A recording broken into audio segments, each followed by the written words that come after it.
Hello, psychology people, welcome back. We are doing chapter 1, What is Psychology? And in today's episode, we are going to do branches of psychology. ठीक है कि psychology की कौन कौन सी branches हैं. तो सबसे पहले आता है कॉग्निटिव साइकोलॉजी. कॉग्निटिव साइकोलॉजी, अब कॉग्निटिव वर्ड आया है कॉग्निशन से. कॉग्निशन का मतलब किसी चीज़ को जानना, द प्रोसेस ऑफ नोइंग, किसी चीज़ को जानने की प्रोसेस इज कॉग्निशन. वहाँ से ये वर्ड आया है कॉग्निटिव साइकोलॉजी. जो मेजर कॉग्निटिव प्रोसेसेस हैं वो कौन सी होती है? अटेंशन, किसी चीज़ पे ध्यान देना, ठीक है. परसेप्शन, कि इन्वायरमेंट में जो भी आपकी चीज़ें हैं आप उसको कैसे परसीव करते हो. मेमोरी, आपकी याददाश्त.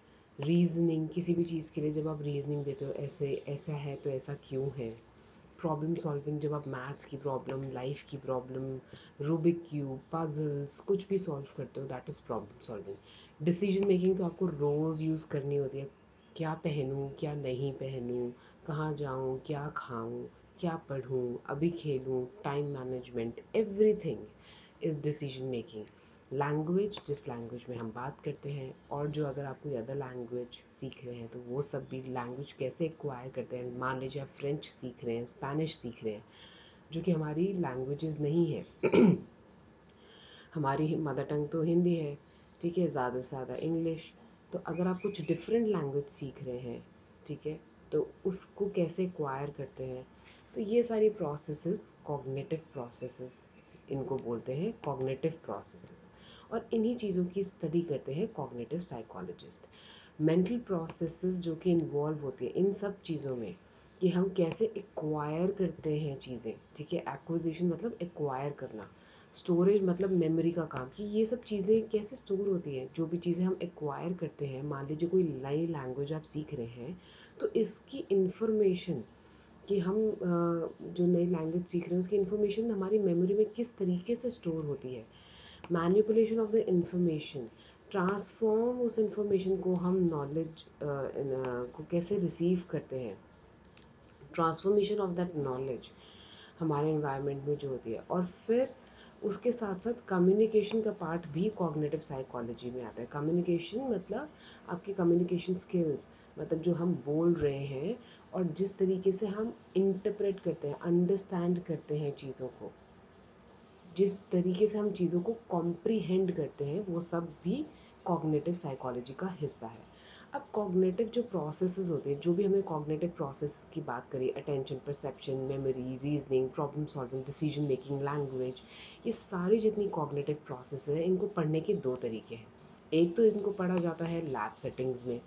साइकोलॉजिस्ट जो है एक्सपेरिमेंट्स कंडक्ट करते हैं लैब में, सब्जेक्ट्स के ऊपर. सब्जेक्ट्स मतलब जो भी जिन भी लोगों के ऊपर वो एक्सपेरिमेंट करते हैं वो उनको हम सब्जेक्ट्स बोलते हैं.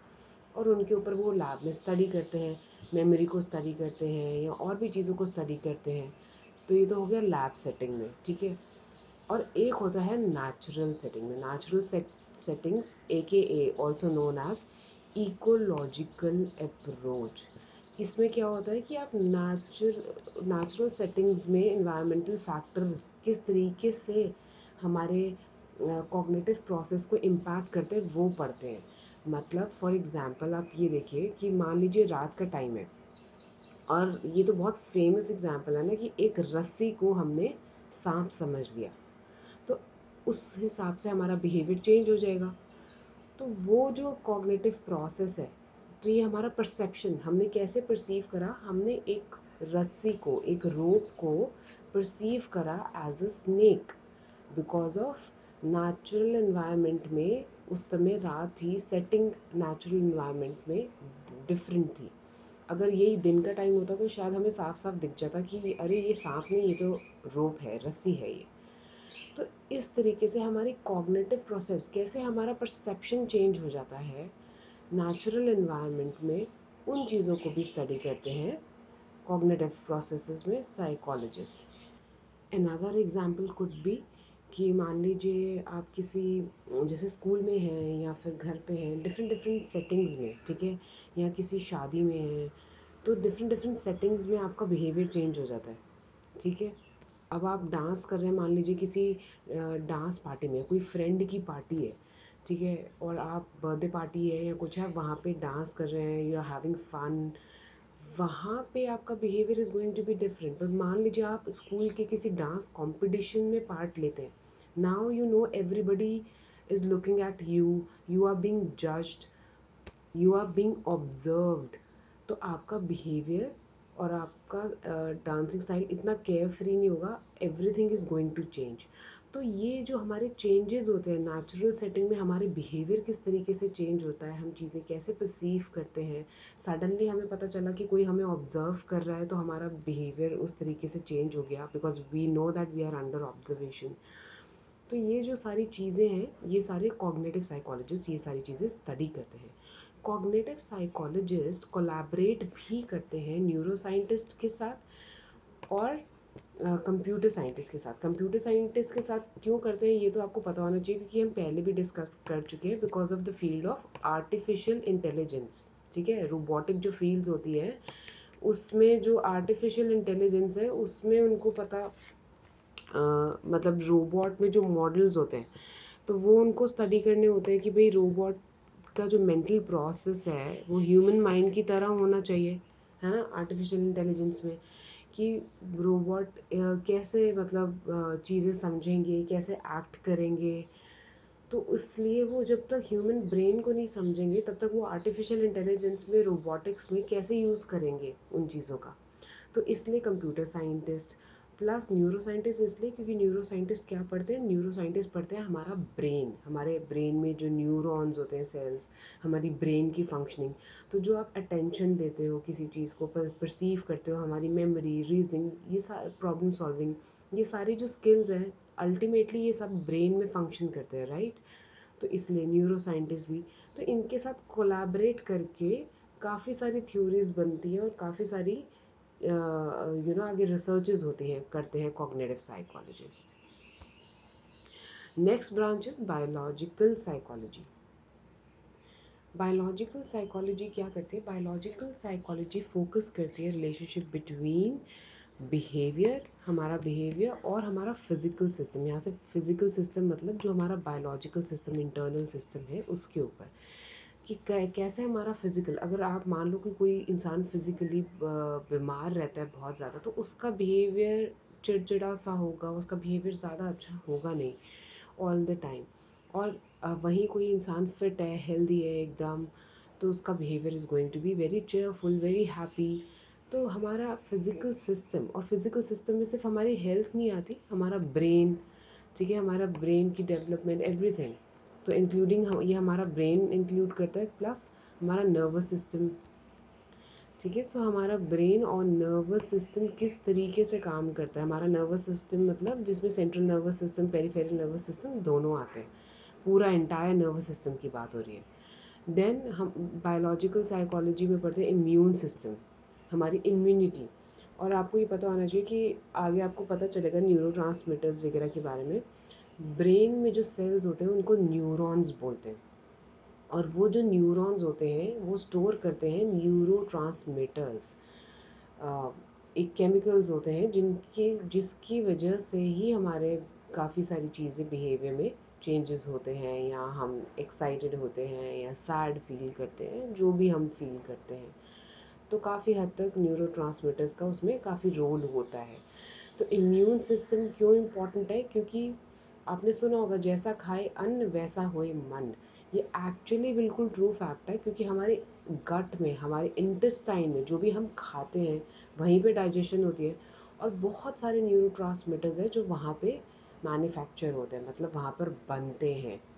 तो हम अगर अच्छा हेल्दी खाना खा रहे हैं, हमारी बॉडी में अच्छे से ब्लड फ्लो कर रहा है, हमारे ब्रेन तक अच्छा ब्लड जा रहा है, कोई वाइटामिन की, मिनरल्स की कमी नहीं है, so it is going to, अगर वाइटामिन आपका B12 बहुत ज़्यादा कम होता है तो आपके नर्वस सिस्टम पे उसका इम्पैक्ट पड़ता है, और ऑब्वियसली फिर आपकी फंक्शनिंग पे, आपकी ब्रेन फंक्शनिंग पे भी उसका इम्पैक्ट पड़ता है। इसीलिए अपने वाइटामिन एंड मिनरल्स लेना प्रॉपरली बहुत इंपॉर्टेंट होता है। तो इस तरीके से इम्यून सिस्टम जो है, पूरा बायोलॉजी जो है, हमारे बिहेवियर को इम्पैक्ट करता है। जेनेटिक्स तो जेनेटिक्स क्या होता है कि जेनेटिकली ही चीज़ें पास डाउन करी जाती है जनरेशन टू जनरेशन, काफ़ी चीज़ें, ऑब्वियसली म्यूटेशन ऑफ जीन्स भी होती है।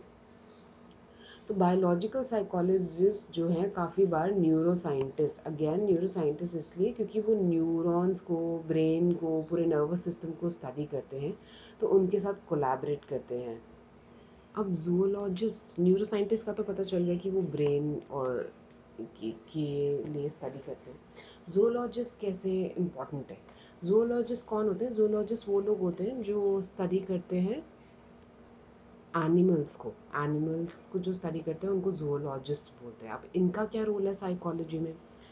एनिमल रिसर्च का साइकोलॉजी में बहुत इंपॉर्टेंट रोल है। अगर आपको याद हो जो हमने लेक्चर किया था ऑन एवोल्यूशन ऑफ साइकोलॉजी, उसमें बिहेवियरिज्म पढ़ा था हमने, जो स्कूल्स ऑफ साइकोलॉजी था, एवोल्यूशन ऑफ साइकोलॉजी। आप वो वीडियो एक बार ज़रूर विजिट करना, दोबारा देखना।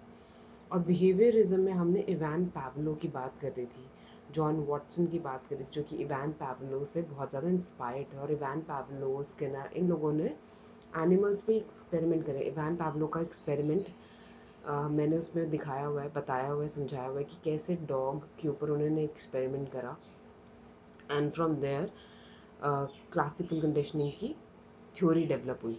तो जूलॉजिस्ट का बहुत इंपॉर्टेंट रोल होता है। फिर नेक्स्ट आपका आता है एंथ्रोपोलॉजिस्ट। अब एंथ्रोपोलॉजिस्ट कौन होते हैं? एंथ्रोपोलॉजिस्ट होते हैं जो स्टडी करते हैं origin and development of human societies and culture, कि ह्यूमन सोसाइटीज़ कैसे डेवलप हुई, कैसे ओरिजिन हुआ, डिफरेंट डिफरेंट कल्चर्स के बारे में। और कल्चर क्या होता है? कल्चर होता है लर्नड बिहेवियर, है ना?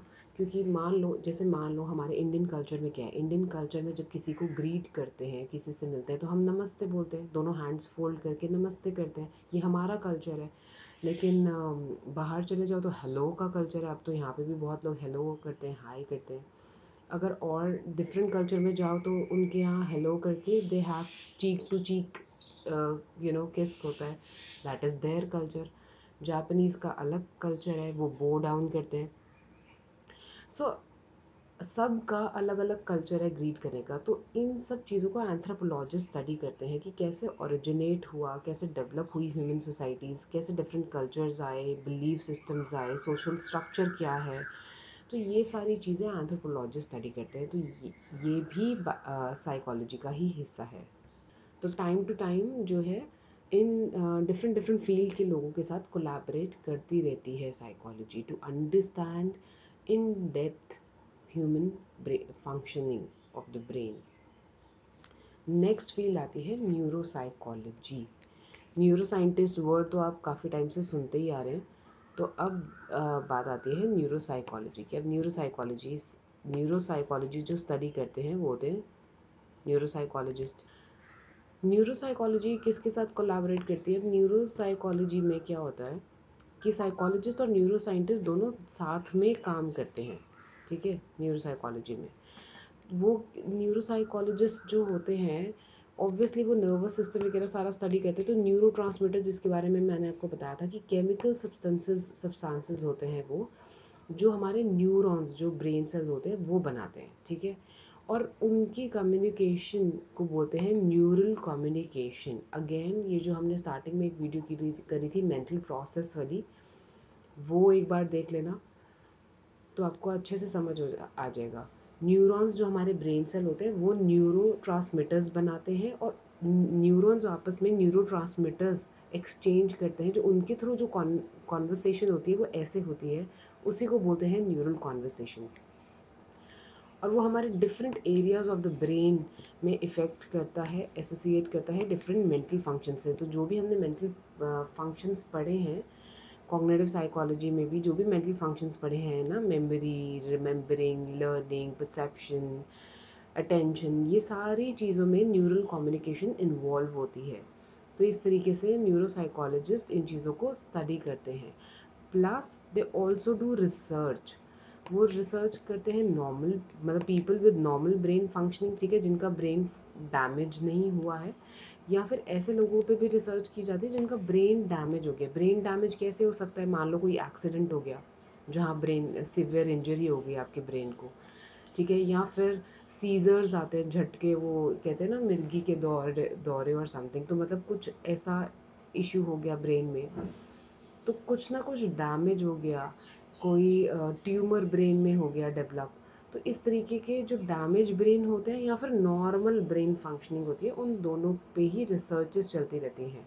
और ये टेक्निक्स जो एडवांस टेक्नोलॉजी यूज़ करते हैं वो EEG, PET scan, fMRI, functional magnetic resonance imaging, ये सब मैंने मेंटल प्रोसेस वाली वीडियो में अच्छे से एक्सप्लेन करा हुआ है कि ये पेट स्कैन क्या होता है, functional magnetic resonance imaging fMRI क्या होता है, कैसे करते हैं। एक बारी वो वीडियो देख लेना। ओके, नेक्स्ट है developmental psychology. Now developmental psychology क्या स्टडी करती है? डेवलपमेंटल साइकोलॉजी स्टडी करती है जो भी हमारा कंसेप्शन से लेके ओल्ड एज है, जब हमारी मदर ने हमको कंसीव किया, ठीक है, when our moms became pregnant with us, जब उन्होंने हमें कंसीव किया तब से लेके फिर जब हम पैदा हुए अब हमारी ओल्ड एज तक, जो भी हमारी लाइफ में हमारे फिज़िकल चेंजेस होंगे, जो भी हमारी हमारी सोशल लाइफ के जो चेंजेस होंगे, हमारे साइकोलॉजिकल चेंजेस जो होंगे, वो सारी स्टेजेस डिफरेंट एज पे डिफरेंट जो हमारी लाइफ की स्टेजेस होते हैं ओवर द लाइफ स्पैन, वो स्टडी करते हैं डेवलपमेंटल साइकोलॉजिस्ट। पहले ऐसा नहीं था, पहले डेवलपमेंटल साइकोलॉजिस्ट का जो स्ट्रॉन्ग इंटरेस्ट था ना, वो सिर्फ चाइल्ड और एडोलेसेंस में था, बच्चों को या फिर ज़्यादा से ज़्यादा एडोलेसेंस डेवलपमेंट तक ही वो अपने आप को सीमित रखते थे। बट अब उन्होंने वहाँ तक लिमिटेड नहीं करा हुआ है, अब वो एडल्ट में, मतलब एडल्ट डेवलपमेंट्स में और एजिंग में, कि हम कैसे एज करते हैं और एजिंग हमारे साइकोलॉजिकल चेंजेस को, हमारे सोशल लाइफ, हमारे ब्रेन की फॉर्मेशन, मतलब फिज़िकल उस पर भी, हेल्थ पे भी वो कैसे इम्पैक्ट करता है हमारे बिहेवियर पे। तो अब चाहे, अब इसीलिए हम बोलते हैं कि कंसेप्शन से लेकर, कंसीव करने से लेके ओल्ड एज तक हम स्टडी करते हैं जो भी हमारे साइकोलॉजिकल, सोशल और फिज़िकल चेंजेस, उस वो सारे डेवलपमेंटल साइकोलॉजी का हिस्सा होते हैं और ये बहुत इंपॉर्टेंट एस्पेक्ट है। आगे चल के आपको इसका डिटेल में पता चलेगा। इनका फोकस कहाँ होता है? डेवलपमेंटल साइकोलॉजी का भी बायोलॉजिकल फोकस होता है। ऑब्वियसली जब आप एज हो रहे हैं, ठीक है, तो आपकी मेमोरी लॉस भी हो रहा है, काफ़ी चीज़ें आप भूलने लगते हैं, याद नहीं रहते, तो बायोलॉजिकल एस्पेक्ट इन्वॉल्व होता है। सोशियो कल्चरल मतलब कि हमारी सोसाइटी, हमारा कल्चरल इम्पैक्ट हमारे बिहेवियर पे, इन्वायरमेंटल फैक्टर्स, ये सब हम डिस्कस कर चुके हैं। तो ये सारे भी डेवलपमेंटल साइकोलॉजी स्टडी करते हैं। हमारे साइकोलॉजिकल कैरेक्टरिस्टिक्स जैसे हमारी इंटेलिजेंस, हमारा कॉग्निशन साइकोलॉजिस्ट जो कॉग्निटिव साइकोलॉजिस्ट पढ़ते हैं, इमोशंस, हमारे टेम्परामेंट्स, मोरालिटी, सोशल रिलेशनशिप, आपकी सोशल लाइफ कैसी है, सोशल रिलेशनशिप्स वो आपके बिहेवियर में कैसे इम्पैक्ट करते हैं, ये सब डेवलपमेंटल साइकोलॉजिस्ट पढ़ते हैं। डेवलपमेंटल साइकोलॉजिस्ट भी एंथ्रोपोलॉजिस्ट से कनेक्ट करते हैं, एजुकेशनिस्ट से कनेक्ट करते हैं, न्यूरोलॉजिस्ट से कनेक्ट करते हैं, social workers, counsellors, most of the branch जो है नॉलेज की, वेयर ग्रोथ या डेवलपमेंट कंसर्न होती है ह्यूमन बीइंग की, वहाँ डेवलपमेंटल साइकोलॉजी इन्वॉल्व होती है या डेवलपमेंटल साइकोलॉजिस्ट इंटरेस्टेड होते हैं ये सब पढ़ने में, जहाँ पे भी डेवलपमेंट ऑफ ह्यूमन बीइंग की ग्रोथ या डेवलपमेंट इन्वॉल्व होती है, वेदर इट्स साइकोलॉजिकल डेवलपमेंट, का socio development, whether it's emotional development, intelligence, what ever it is. Next branch of psychology आती है आपकी सोशल साइकोलॉजी।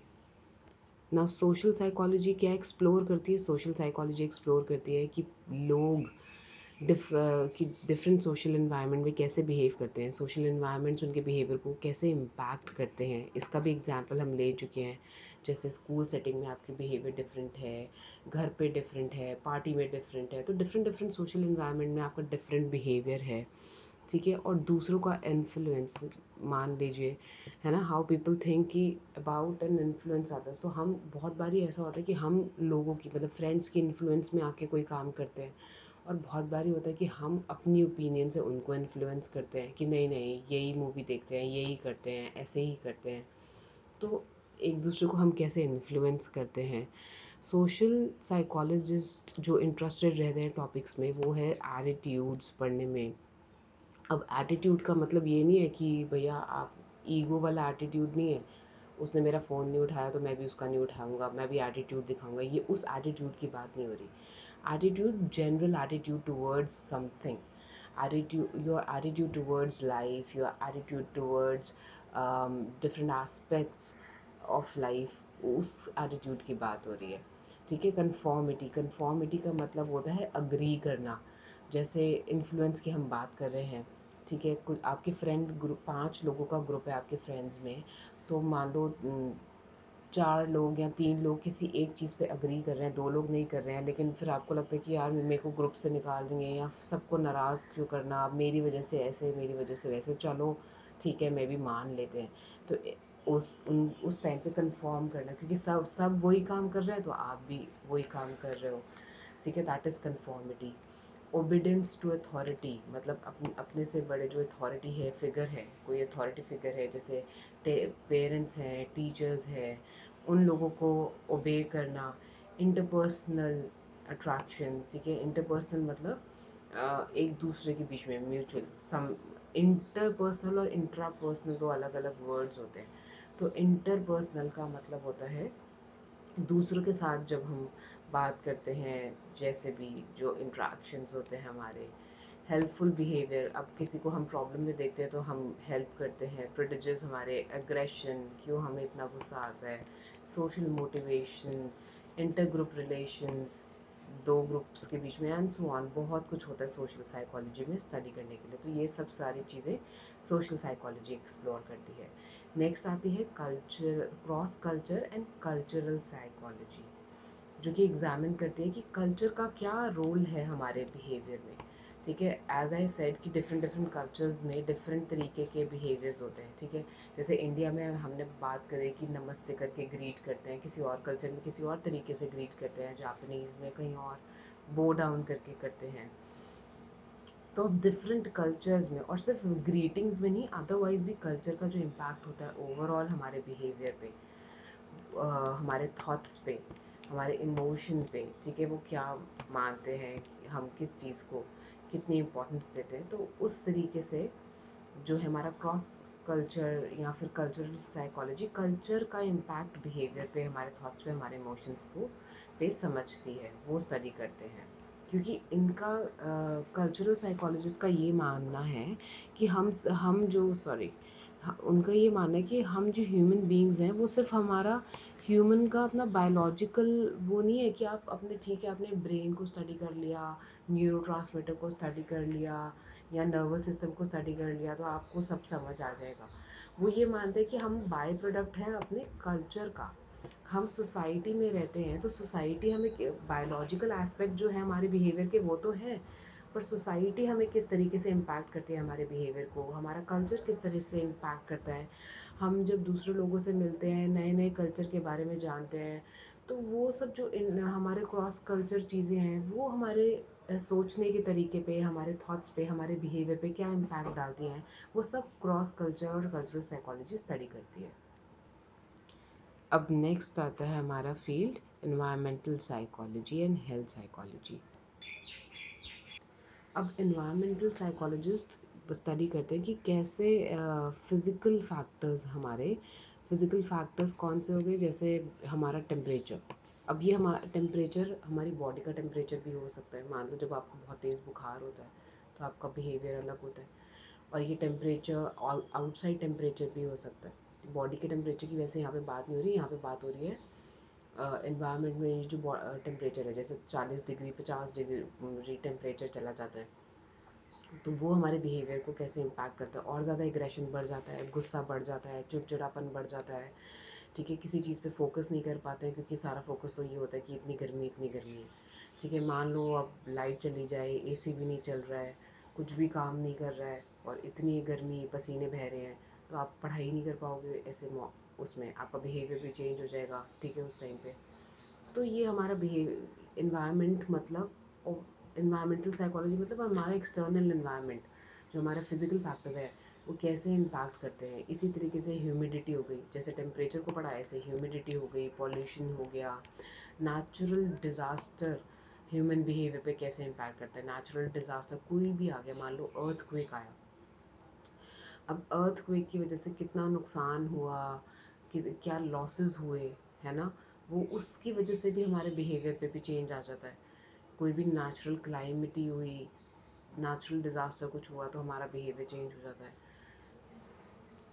अब फिज़िकल जो अरेंजमेंट है हमारे वर्क प्लेस पे वो भी बहुत मैटर करता है। मान लो छोटे छोटे क्यूबिकल्स बने हुए हैं, कॉम्पैक्ट सी स्पेस है, so not everybody is comfortable working there, तो उसका इम्पैक्ट आपकी, अगर मान लो बहुत ज़्यादा सेडेंट्री लाइफ है उसका भी इम्पैक्ट आपकी हेल्थ पे पड़ेगा। हेल्थ पे पड़ेगा, हेल्थ ख़राब होएगी तो बिहेवियर पे भी उसका इम्पैक्ट पड़ेगा। हमारे इमोशनल भी स्टेट पे भी इम्पैक्ट पड़ेगा, चिड़चिड़े हो जाएंगे। तो इंटरपर्सनल चिड़चिड़े हो जाएंगे तो हम दूसरों के साथ ठीक से बात नहीं करेंगे, तो हमारे जो इंटरपर्सनल रिलेशंस हैं वो भी थोड़े हिलने लगेंगे, ख़राब होने लगेंगे। तो इस तरीके से हर एक चीज़ का आपके बिहेवियर पे आप देख रहे हो कितना डीप इम्पैक्ट होता है। हम सोचते हैं कि ठीक है, किसी भी बात को हम इतनी सीरियसली लेते नहीं हैं, लेकिन हर एक चीज़ का, हमारे फिजिकल एनवायरनमेंट का भी हमारे बिहेवियर पे कितना डीप इम्पैक्ट होता है। हमारे ह्यूमन बिहेवियर के फंक्शन पे ये चीज़ें कितनी डीपली एसोसिएटेड होती हैं, ये सब आपको एनवायरमेंटल साइकोलॉजी में पढ़ने को मिलेगा। फिर आती है हेल्थ साइकोलॉजी। हेल्थ साइकोलॉजी जैसे मान लो किसी को बहुत स्ट्रेस है, एंग्जाइटी है, तो ऑब्वियसली उनकी हेल्थ पे इम्पैक्ट पड़ेगा। सारा टाइम बीपी उनका हाई रहता है, इतना स्ट्रेस लेते हैं, ठीक है, हर समय इतना एंग्जाइटी कि हैंड्स में स्वेटिंग हो रही है हर समय। किसी किसी को स्ट्रेस की वजह से वॉमिटिंग्स होने लगती है, किसी को इतनी हाई एंग्जाइटी हो जाती है कि उनको लूज़ मोशन लग जाते हैं, बार बार। तो इससे उससे क्या होता है, जो है बॉडी में वाटर लॉस होने लगता है, न्यूट्रिएंट्स लॉस होने लगता है। तभी तो ORS वगैरह पीते हैं, डिहाइड्रेशन ना हो जाए, बॉडी में पानी की कमी ना हो जाए। तो हेल्थ साइकोलॉजी भी इम्पॉर्टेंट है। तो इस तरीके से हेल्थ साइकोलॉजी जो है वो स्टडी करते हैं कि हमारी हेल्थ किस तरीके से हमारे साइकोलॉजी मतलब बिहेवियर को, ब्रेन के फंक्शन पे इम्पैक्ट करते हैं। And they always try to promote health enhancing factors of course, कि अपनी हेल्थ पे कैसे ध्यान दे सकते हैं, कैसे अपने वाइटामिन मिनरल सब चेक करो और सब उसका कमी जो भी है वो दूर करो, ताकि आपकी हेल्थ परफेक्ट रहे। और हेल्थ परफेक्ट रहेगी तो कहीं ना कहीं आपका ब्रेन की फंक्शनिंग, आपकी नर्वस सिस्टम की फंक्शनिंग भी सही होगी, और उसकी वजह से आपका बिहेवियर भी सही रहेगा। नेक्स्ट आता है क्लिनिकल एंड काउंसलिंग साइकोलॉजी। अब ये जो है सबसे इम्पॉर्टेंट फील्ड है, क्योंकि ज़्यादातर बच्चे आफ्टर 12th अगर आपको साइकोलॉजिस्ट बनना है तो ज़्यादातर मेजॉरिटी ऑफ द पॉपुलेशन या तो क्लिनिकल साइकोलॉजी में जाती है या फिर काउंसलिंग साइकोलॉजी में जाती है। तो ये आप ज़रा अच्छे से समझ लो। क्लिनिकल साइकोलॉजी क्या क्या किस चीज़, किन चीज़ों से डील करती है, वो डील करती है कॉजेज़ से, कि प्रॉब्लम क्या है, क्या कॉज है, ठीक है। कॉजेज़ मतलब रीजनिंग बेसिकली, कि क्या रीज़न है इस चीज़ का। ट्रीटमेंट से फिर, अच्छा रीज़न पता चल गया, अब ट्रीटमेंट करना है, ट्रीटमेंट से। और प्रिवेंशन से, प्रिवेंशन मतलब कि आगे ये फ्यूचर में ना हो तो उसके लिए क्या कर सकते हैं। तो मैंने उसके लिए CTP यहाँ शॉर्ट फॉर्म लिखा है, ताकि आपको याद रहे कि CTP मतलब कि कॉज, ट्रीटमेंट और प्रिवेंशन, ठीक है। कि कॉज क्या है, किसी भी प्रॉब्लम, मान लो एंग्जाइटी है, डिप्रेशन है, तो इसके क्या कॉज हैं, डिप्रेशन होने का क्या कॉज है, डिप्रेशन का ट्रीटमेंट क्या है, इसको डिप्रेशन होने से कैसे रोक सकते हैं आगे फर्दर। या ईटिंग डिसऑर्डर्स है, बहुत सारे डिसऑर्डर्स होते हैं जो हम क्लिनिकल साइकोलॉजी में पढ़ते हैं। ये सारा क्लिनिकल साइकोलॉजी का पार्ट है। ईटिंग डिसऑर्डर मतलब बिंज ईटिंग डिसऑर्डर, ठीक है, कि भूख नहीं है फिर भी बिंज ईट कर रहे हैं, कुछ ना कुछ खाते रहते हैं, 24 घंटे बस मुंह चलता रहता है, ठीक है। और बिना भूख के भी खा रहे हैं, और फिर ओबीज हो रहे हैं, मोटे हो रहे हैं। और एंग्जाइटी, किसी किसी को टेंशन हो रही है तो खा रहे हैं। अगर आपने पांडा वाली मूवी देखी है तो पांडा पता नहीं कौन से पार्ट में बोलता है, जिसमें वो ड्रैगन वॉरियर उसको चुन लेते हैं, उसमें वो बोलते हैं कि when I am upset I eat. So there are people, जब वो खुश होते हैं तब भी खाते हैं, when they are happy they eat, when they are upset they eat. हर चीज़ में उनको खाना ही है बस। आज खुशी है तो चलो पिज़्ज़ा, पेस्ट्री सब खा रहे हैं। आज हैप्पी नहीं फील कर रहे हैं तो चलो चॉकलेट, आइसक्रीम सब खा रहे हैं। तो जब उसको बस खाते रहते हैं तो बिंज ईटिंग डिसऑर्डर होता है, ठीक है। फिर ऐसे ही डिसऑर्डर होता है एनोरेक्सिया का, जिसमें लोग इतने ज़्यादा गर्ल्स कॉन्शियस हो जाते हैं कि बिल्कुल नहीं, उनको साइज़ ज़ीरो वेस्ट ही चाहिए। करीना कपूर का जो वो एक बार ही हुआ था ऐसा, अब तो करीना कपूर की ठीक है वेस्ट, पहले जब किसी पिक्चर के लिए उसने टशन, शायद मूवी, पता नहीं कौन सी मूवी थी, साइज़ ज़ीरो कर लिया था बिल्कुल ही। तो जैसे मॉडल्स होते हैं तो ये नहीं खाना वो नहीं खाना, तो बिल्कुल ही अपना हड्डियाँ निकाल लेते हैं जिसको बोलते हैं, रिब्स तक दिखने लगते हैं। तो वो भी that is also not correct. Chronic substance abuse disorder मतलब जैसे ड्रग्स एडिक्ट होते हैं, ठीक है, किसी भी चीज़ का, अल्कोहल का, ड्रग्स का, किसी भी चीज़ तरीके की चीज़ की एडिक्शन हो जाना, सब्सटेंस अब्यूज़ डिसऑर्डर। तो ये सब जो है क्लिनिकल साइकोलॉजिस्ट जो है ये सब स्टडी करते हैं, इनके कॉजेज़, इनके ट्रीटमेंट, इनकी प्रिवेंशन। तो ये सीटीपी जो है स्टडी करते हैं क्लिनिकल साइकोलॉजिस्ट। काउंसलिंग साइकोलॉजिस्ट का रोल थोड़ा डिफरेंट होता है। काउंसलिंग साइकोलॉजिस्ट जो है आपका, उनका जो एम होता है वो होता है कि आपकी एवरीडे लाइफ की जो प्रॉब्लम्स है, एवरीडे छोटी छोटी प्रॉब्लम्स जो लाइफ में आती रहती है, नॉट एग्जैक्टली छोटी छोटी, पर डेली लिविंग की जो प्रॉब्लम्स है, कैसे अपनी डेली लाइफ में कोप करना है इफ़ेक्टिवली चैलेंजिंग सिचुएशन से, उसमें हेल्प करते हैं, आपको काउंसिल करते हैं।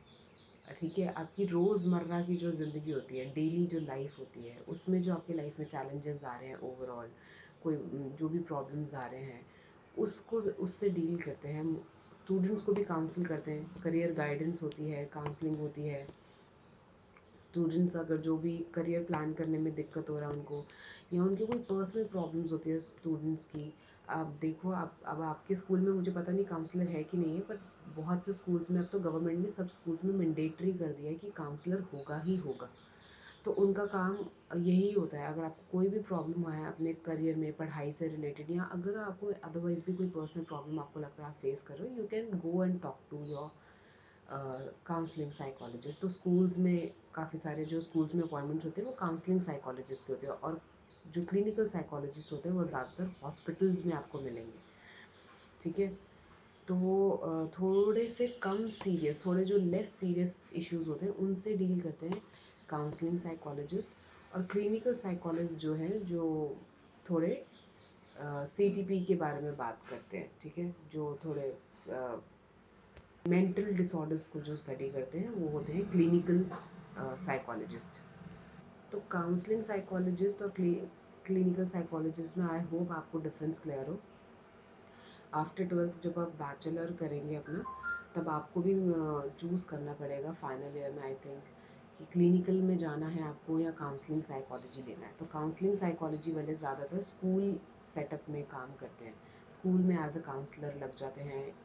और ऐसी बात नहीं है, मतलब हॉस्पिटल में भी काउंसलिंग होती है, वहाँ पे भी लग सकते हैं। क्लिनिकल साइकोलॉजिस्ट जो है ज़्यादातर मेंटल डिसऑर्डर से रिलेटेड बात करती है, उस बारे में पढ़ते हैं वो, सीटीबी के बारे में, कॉजेज, ट्रीटमेंट एंड प्रिवेंशन के बारे में। एक चीज़ आपको जानना बहुत ज़रूरी है कि क्लिनिकल साइकोलॉजिस्ट साइकेट्रिस्ट से डिफरेंट कैसे है।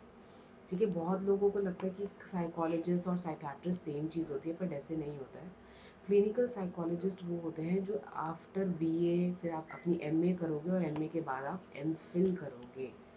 क्लिनिकल साइकोलॉजिस्ट के लिए एमफिल करना मस्ट होता है, क्योंकि ये आपको RCI, rehabilitation council of India का लाइसेंस देता है, जैसे मेडिकल काउंसिल ऑफ इंडिया का लाइसेंस मिलता है साइकेट्रिस्ट को। साइकेट्रिस्ट कौन होते हैं? जो ट्वेल्थ के बाद नीट का एग्ज़ाम देंगे, एमबीबीएस करेंगे 5 साल की, 2 साल की एमडी करेंगे, ठीक है, स्पेशलाइज्ड ट्रेनिंग करेंगे, तो वो होते हैं साइकेट्रिस्ट। और सबसे बड़ा जो इम्पोर्टेंट डिफरेंस होता है वो ये होता है कि साइकेट्रिस्ट मेडिकेशन दे सकते हैं, वेराज क्लिनिकल साइकोलॉजिस्ट जो है नहीं दे सकते। आप थेरेपी करोगे, बट आप मेडिसिन नहीं दे सकते as a clinical psychologist. But psychiatrist medicine दे सकते हैं, क्योंकि उन्होंने एमबीबीएस पढ़ा है, उन्होंने एमडी करा है आगे फर्दर। तो वो डिफरेंस होता है साइकेट्रिस्ट और क्लिनिकल साइकोलॉजिस्ट में। ओके, आई होप ये क्लियर है आपको। फिर आता है इंडस्ट्रियल और ऑर्गेनाइजेशनल साइकोलॉजी। इंडस्ट्रियल या ऑर्गेनाइजेशनल साइकोलॉजी क्या होता है? जो वर्क प्लेस पे की जाती है, वर्क प्लेस बिहेवियर पे। जैसे बड़े बड़े ऑर्गेनाइजेशंस हैं, वहाँ पे आप इंटरव्यू पैनल पे भी देखोगे कि इंडस्ट्रियल ऑर्गेनाइजेशनल साइकोलॉजिस्ट प्रेजेंट होते हैं, ठीक है। और उनका काम सिर्फ इंटरव्यू लेना नहीं होता, आगे चल के भी वर्क प्लेस पे कैसा किसका बिहेवियर है, ठीक है, वर्कर्स के साथ वो डील करते हैं, ऑर्गेनाइजेशन के साथ, एम्प्लॉय के साथ मिल के सबके साथ काम करते हैं। उनका काम होता है एम्प्लॉयज़ को ट्रेन करना, ठीक है, उनका वर्किंग कंडीशंस इम्प्रूव करना, और उनका सिलेक्शन क्राइटेरिया जो भी एम्प्लॉयज़ का है उसमें भी वो हेल्प करते हैं कि कौन सा एम्प्लॉय जो है बेटर रहेगा आपकी ऑर्गेनाइजेशन के लिए, इसीलिए उनको इंटरव्यू में बिठाया जाता है, स्टडी करते हैं वो आपको। ज़्यादातर जैसे मैनेजमेंट और स्टाफ में कोई कम्युनिकेशन गैप नहीं होना चाहिए, है ना। तो क्योंकि हायरार्की होती है वो भी मेंटेन करनी होती है, तो जो स्टाफ नीचे काम कर रहा है और जो सबसे ऊपर है हायरार्की में, उनके बीच में कम्युनिकेशन कैसे करना है, कोई गैप नहीं हो, ताकि एम्प्लॉय भी खुश रहे और मैनेजमेंट भी खुश रहे, इस तरीके की चीज़ें। वर्क प्लेस पे मोटिवेशन या फिर ट्रेनिंग एंड डेवलपमेंट पर्पसेस के लिए, तो इन तरीके की जो उनकी परफॉर्मेंस इन्हांस करनी है हमें एम्प्लॉयज़ की, उस तरीके की चीज़ों के लिए इंडस्ट्रियल और ऑर्गेनाइजेशनल साइकोलॉजिस्ट होते हैं। नेक्स्ट आता है आपका एजुकेशनल साइकोलॉजी। अब एजुकेशनल साइकोलॉजी और स्कूल साइकोलॉजी जो है, ये थोड़ा थोड़ा रिलेटेड फील्ड्स ही हैं। एजुकेशनल साइकोलॉजी और स्कूल साइकोलॉजी काफ़ी हद तक एक दूसरे से रिलेटेड साइकोलॉजी फील्ड है। बेसिकली इसमें क्या है, आपको इस तरीके से प्रोग्राम डिज़ाइन करने होते हैं, जो आप इस तरीके से आपको इंस्ट्रक्शन मेथड्स डिज़ाइन करना होता है, इस तरीके से मटेरियल बनाना होता है कि जो एजुकेशनल वर्क सेटिंग में लोगों को हेल्प करे चीज़ें समझने में, फॉर ऑल एजेस। ठीक है, तो छोटा बच्चा है तो उसके लिए अलग स्टडी मटेरियल होगा जो उसको समझने में चीज़ें हेल्प करे। थोड़े बड़े बच्चे हैं तो उनके लिए अलग स्टडी मटेरियल होता है जो उनकी चीज़ें समझने में हेल्प करे। तो इस तरीके से you have to develop certain methods, ठीक है, एजुकेशनल उसमें। और साइकोलॉजी, जो स्कूल साइकोलॉजी है, वो जैसे स्पेशल नीड्स के चिल्ड्रन है, चिल्ड्रन जो स्पेशल चिल्ड्रन होते हैं जिनको हम बोलते हैं, जिनकी स्पेशल नीड्स है, उनके लिए मेथड्स डेवलप करना, उन बच्चों की इमोशनल डेवलपमेंट, सोशल डेवलपमेंट के बारे में सोचना, ठीक है, इंटेलेक्चुअल डेवलपमेंट के बारे में सोचना। जैसे मान लो कोई बच्चा है जिसको हेयरिंग में प्रॉब्लम है, थोड़ा कम सुनाई देता है, और थोड़ा मतलब विजुअल प्रॉब्लम है, थोड़ा कम दिखाई देता है, या उनको कोई और स्पेशल उनकी कोई नीड्स है, तो उस नीड को कैसे केटर करना है, कैसे उनकी सोशल डेवलपमेंट, इमोशनल डेवलपमेंट करनी है, उनके लिए प्रोग्राम कैसे डिज़ाइन करना है, क्योंकि उनको भी पढ़ाना है, तो उनके लिए स्टडी मटेरियल कैसे डिज़ाइन करना है, ये सब काम होता है एजुकेशनल साइकोलॉजी, स्कूल साइकोलॉजी में। नेक्स्ट आता है स्पोर्ट्स साइकोलॉजी। स्पोर्ट्स साइकोलॉजी है जो है, वो रिलेटिवली न्यू फील्ड है और इतनी अभी ज़्यादा पॉपुलर नहीं हुई है, but it is gaining acceptance world wide. तो स्पोर्ट्स साइकोलॉजिस्ट का काम क्या होता है, इम्प्रूव करना स्पोर्ट्स की परफॉर्मेंस को, ठीक है, कि गेम को कैसे इन्हांस करना है, अपने उसमें कैसे फोकस करना है, स्ट्रैटेजीज़ क्या हैं अपनी परफॉर्मेंस इन्हांस करने की, उनको मोटिवेट करना, उनकी मोटिवेशन को रखना कि they should not lose their heart, कि नहीं अब हो नहीं रहा है, नहीं करना है, इस तरीके से। तो स्पोर्ट्स साइकोलॉजी में बहुत सारी चीज़ें आती हैं, ये रिलेटिवली न्यू फील्ड है, but still it is getting famous, और बहुत सारी यूनिवर्सिटीज़ में ये पढ़ाई भी जाती है।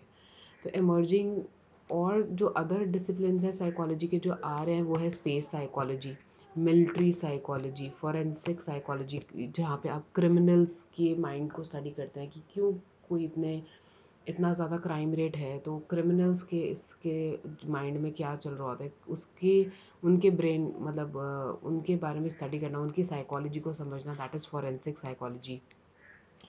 Engineering psychology, managerial, community, political psychology, ठीक है। साइकोलॉजी ऑफ वुमेन तो मैंने किसी अभी यूनिवर्सिटी में देखा नहीं है, I don't understand the psychology of women. पर हाँ, जेंडर साइकोलॉजी आपको मिल जाएगा, एविएशन साइकोलॉजी, जेंडर साइकोलॉजी तो नहीं, बट जेंडर स्टडीज़ के उस पे सब्जेक्ट पे आपको मिल जाएगी यूनिवर्सिटी में एडमिशन। तो जेंडर स्टडीज़ करना चाहते हैं तो उसमें काफ़ी सारी चीज़ें आपको जेंडर के पर्सपेक्टिव से, कि डिफरेंट जेंडर्स के उनके क्या पर्सपेक्टिव होते हैं, उनकी साइकोलॉजी स्टडी करने को मिलेगा। सो बहुत सारी फील्ड्स हैं साइकोलॉजी की। आपकी बुक में एक ये एक्टिविटी दी हुई है 1.3 एक्टिविटी, इसी उसके बाद ज़रूर करना। ये हमने टोटल 11 फील्ड्स अभी तक पढ़ी हैं इस लेक्चर में। 11 फील्ड्स के बारे में हमने डिस्कस करा साइकोलॉजी की, तो जो आपको सबसे अच्छी लगती है उसको आप रैंक करना नंबर 1, और जो लीस्ट लगती है उसको करना नंबर 11। तो ऐसे आप रैंक करना इन सारी 11 फील्ड्स जो हमने स्टडी करी है उसमें, कि कौन सी आपको साइकोलॉजी सबसे इंटरेस्टिंग लगती है उसको नंबर 1, कौन सी लीस्ट इंटरेस्टिंग है उसको नंबर 11। और फिर जब आपकी पूरी टेक्स्ट बुक, आप ये 11th का पूरा कोर्स जब अपना कंप्लीट कर लोगे कोर्स, उसके बाद अपनी रैंकिंग को चेक करना, क्या उसके बाद भी सेम रैंकिंग है। अगर आपको मान लो कि बायोलॉजिकल साइकोलॉजी या क्लिनिकल या काउंसलिंग साइकोलॉजी सबसे अच्छा रैंकिंग नंबर 1 दिया है आपने, तो क्या जब आप पूरा टेक्स्ट बुक का कोर्स आपका 11th का ख़त्म हो जाता है, पढ़ लेते हो, तो उसके बाद भी ये नंबर 1 पे ही है या थोड़ा शिफ्टिंग होती है? ठीक है, दिस विल हेल्प यू। इससे क्या होगा, ये कोई फालतू की एक्टिविटी नहीं है, और ये मैंने क्यों डाली है इसमें, इससे आपको अपने करियर को डिसाइड करने में हेल्प मिलेगी, अगर आपको फर्दर साइकोलॉजी में करियर बनाना है तो। ठीक है, सो आई होप आज का लेक्चर आपको क्लियर था। अगर आपको कोई भी डाउट है, कोई भी क्वेश्चन है किसी भी साइकोलॉजी की फील्ड से related, you can ask me in the comment section. और आप मुझे ईमेल आईडी, मेरे ईमेल आईडी डिस्क्रिप्शन बॉक्स में दी हुई है मैंने, आप उस पर मुझे ईमेल करके भी अदरवाइज़ पर्सनली पूछ सकते हैं अगर आपको कोई भी डाउट है। Keep revising, keep learning. I will see you in the next video. Bye.